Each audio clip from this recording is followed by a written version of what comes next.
자, 오늘 하나님이 저에게 주신 제목은 아무도 가지 않는 길입니다.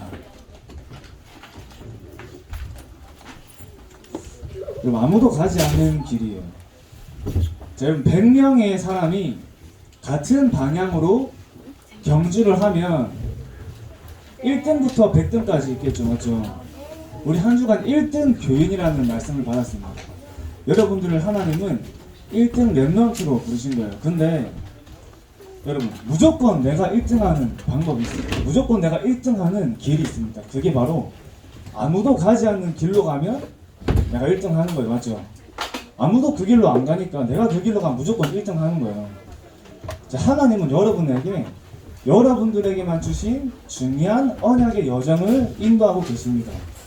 그 길이 여러분에게만 주신, 여러분들만 가는, 아무도 가지 않는 길이 되는 거예요. 그게 먼저 남은 자의 길입니다. 남은 자의 길. 여러분, 딴 길로 가라 하셨습니다.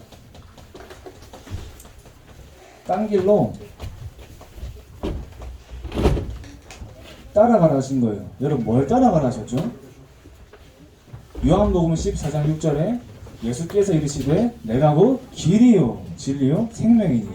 여러분, 예수님이 길이라 하셨습니다. 또 예수님이 많은 제자들에게 나를 따라와라, 내가 너희를 사람을 낚는 어부가 되게 하겠다, 나를 따라오라 하신 거예요. 여러분들은 예수 그리스도를 따라가는 그 여정을 가면 되는 겁니다.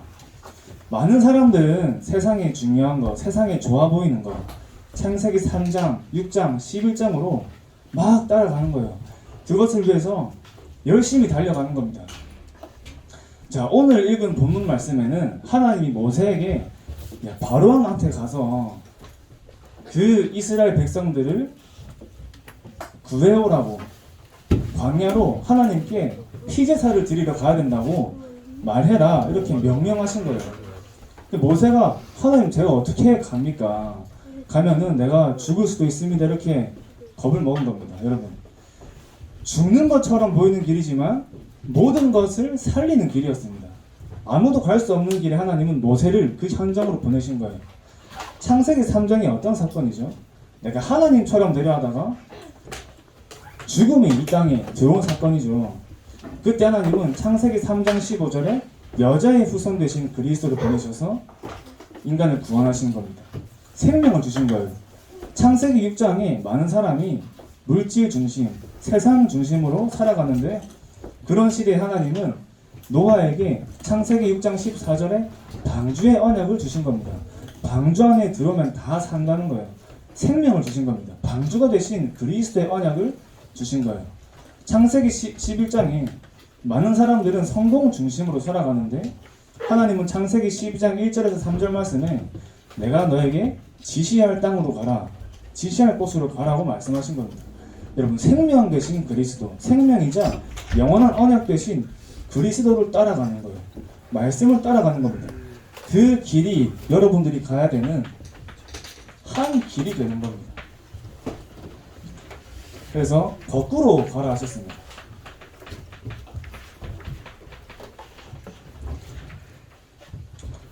자, 거꾸로 가라 하셨는데, 자, 거꾸로 가는 게 뭐죠? 많은 사람들은 아까 얘기한 것처럼 세상에 좋아 보이는 그 길을 따라서 내가 성공하기 위해서, 정말 돈을 많이 벌기 위해서, 그렇게 하기 위해서 공부도 하고, 뭐 어떤 친구는 학원을 막 9개씩 다니기도 하고 막 그렇게 하죠. 근데 여러분이 가야 되는 길은 광야길이에요. 또 좁은 길입니다. 아무도 안 가는 길입니다. 광야가 어디죠? 광야. 우리가 있는 현장이 광야예요. 여러분들이 지금 있는 가정과 학교와 또 나 자신도 광야의 현장입니다. 자, 우리가 현장에서 문제를 만나잖아요. 그때 뭐가 발견되냐면 나의 연약한 부분이 발견되는 거예요. 유독 이 문제만 오면 내가 쉽게 무너지고 쉽게 속는 겁니다. 자꾸 그 문제가 나에게 발견되는 거예요. 근데 나의 그 연약한 부분이 내가 복음에 집중하는 길이 되는 거예요. 여러분, 나의 연약함 때문에 내가 늘 힘들고 낙심하고 그랬는데 내가 그 연약함이 내가 하나님께 집중하고 복음에 집중하는 길이 되는 겁니다. 야, 그러면 어떤 응답이 와요?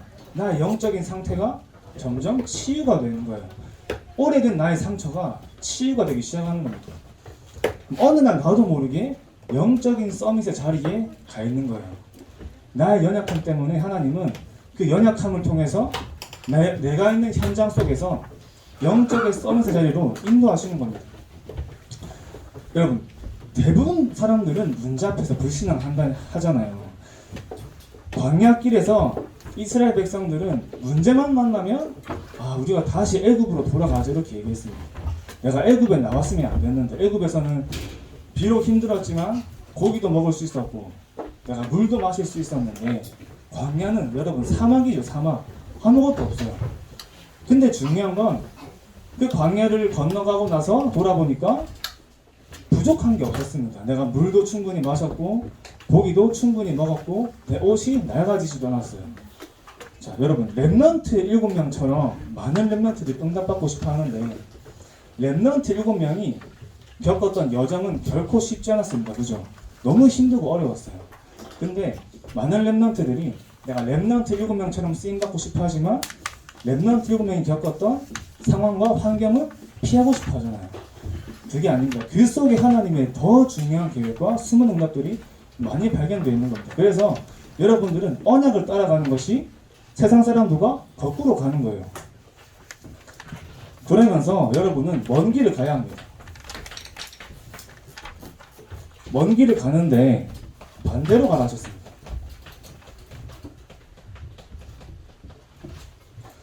여러분들이 가야 될 세계복음화의 여정은 아직 많이 멀리 남아있어요. 맞죠?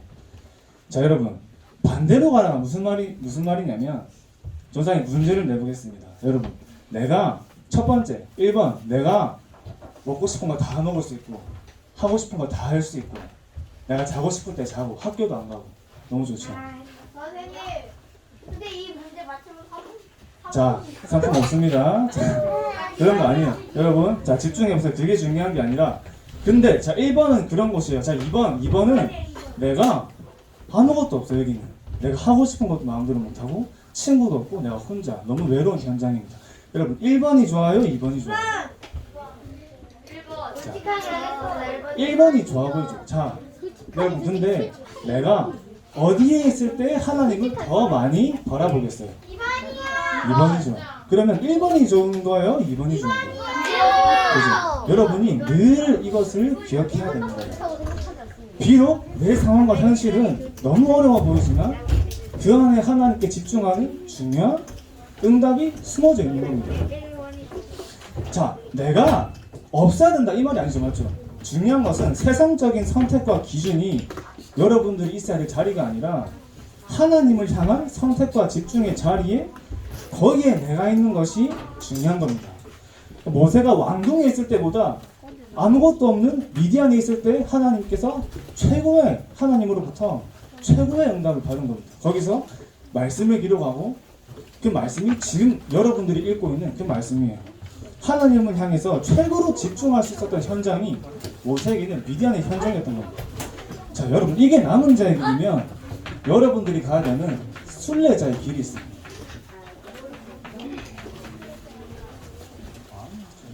자, 여러분, 아무도 가지 않는 길을 가는 순례자의 길인데 어떻게 길을 가냐 하면 여러분, 어려운 게 아니에요. 한 가지의 기도를 24 하는 겁니다. 저는 한 가지의 기도를 24 하는 게 뭡니까? 여러분이 숨을 쉴 때 함께 하는 게 이제 함께 할 수 있는 게 가장 쉽게 할 수 있는 게 기도입니다. 기도. 내가 호흡을 들이쉬고 내쉴 때 내가 함께 할 수 있는 게 기도인데 어떻게 기도하냐면 하나님 나에게 성령의 충만과 오력을 더하여 주시고 내가 있는 현장에 흑암이 무너지고 하나님 나라가 임하게 해주세요. 자, 여기만 쓸게요. 여러분, 성령 충만과 나에게 오력과 여러분이 있는 현장을 복음화하는 기도를 이것을 한 가지로 내가 기도하는 겁니다. 이렇게 계속 하는 거예요. 자, 그럼 여러분 눈에 보이지 않게 보좌의 축복이 여러분들에게 임하고 하나님 나라가 그때 임하는 시간입니다. 여러분 이때 영적인 힘이 나에게 생기는 거예요. 나에게 영적인 힘이 생기는 만큼 나에게 오는 문제와 여러 가지 어려움들을 내가 쉽게 뛰어넘을 수 있는 거겠죠. 그때 나에게 오는 것이 성령 충만입니다. 여러분 성령 충만의 기준이 뭐냐면 다른 사람들이 여러분들을 봤을 때 아, 좀 다른 것 같다. 이 친구 정말 성령 충만한 것 같다. 다른 사람들이 여러분을 보고 아는 것이 성령 충만의 기준입니다. 전사님 저는 너무 어려가지고 아직 이런 거 못하겠는데요 하는 게 아닙니다. 렘넌트 7명이 모두 여러분 나이에 이 응답을 누렸습니다. 두 번째로 20대 해야 되는 기도가 있어요.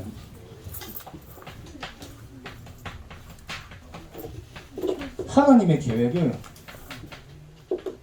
24 하는 겁니다.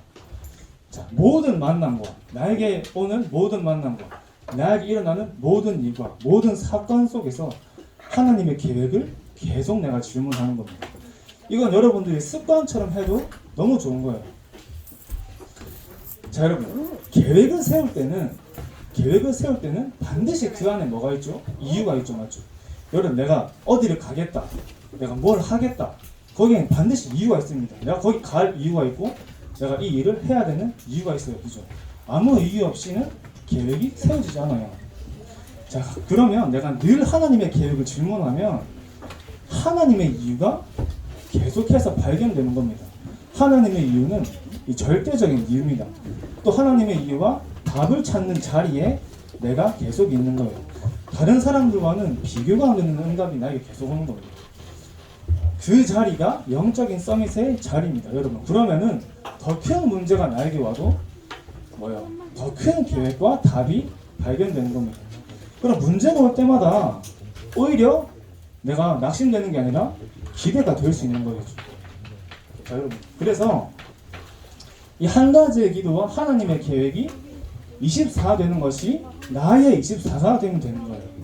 한 가지 기도와 하나님의 계획을 24시 질문하는 그 기도가 이제는 나 개인의 나의 24가 되는 겁니다. 이것이 보좌의 축복을 24시 내가 누리는 거예요. 또 보좌의 축복을 누리는 사람은 모든 곳에서 모든 것에서 이유가 발견되는 겁니다. 하나님이 그래서 나에게 이런 일을 허락하셨구나. 그래서 나에게 이 만남을 주셨구나. 이 친구를 만나게 하시고 이 선생님을 만나게 하셨구나. 이렇게 발견되는 겁니다. 자, 이 사람을 하나님은 정복자의 길로 인도하시는 겁니다. 자, 정복자의 길로 인도하시는 겁니다. 자, 정복자는 평상시에 예배와 기도 속에서 늘 힘을 얻고 누리고 있는 겁니다. 다니엘서 6장 10절에 다니엘이 전에 행하던 대로를 하면은 늘 항상 내가 평상시에 하나님께 기도하고 영적인 힘을 내가 누리고 있었던 거예요. 여러분, 그래야 현장을 덮고 있는 현장에 내가 같이 덮이는 게 아니라 내가 그 현장을 정복하게 되는 겁니다. 위기가 와도 그게 기회로 보이는 거예요. 문제를 보는 눈이 달라지는 겁니다. 자, 그러면 또 발견되는 게 여러분들에게 주시는 전무후무한 응답이 발견되는 겁니다.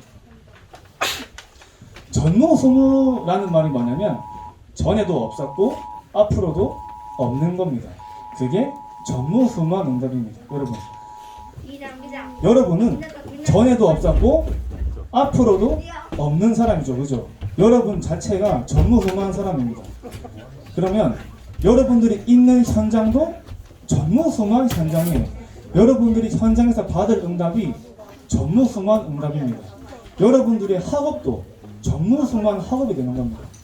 여러분들이 교회에서 헌신을 하고 교회에서 응답받고 하는 여러분들의 동생을 챙겨주고 이런 사소한 그 모든 것들이 전무후무한 응답으로 오는 거예요.